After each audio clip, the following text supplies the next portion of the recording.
Magandang araw mga kaibigan. Ayan, magluluto tayo ng bokayo.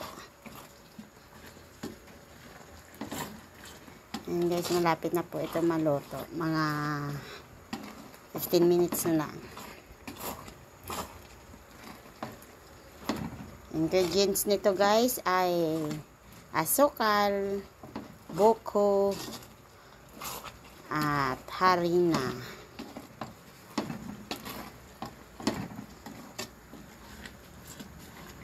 Yan, mekos-mekos lang ng 15 minutes.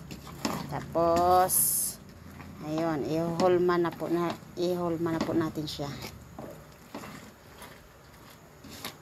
Yan, pangtinda po ito guys bukas.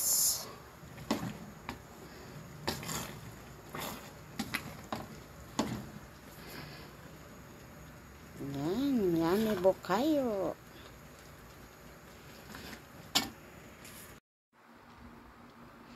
Ayan guys, tapos na po ang ating paghuhulma.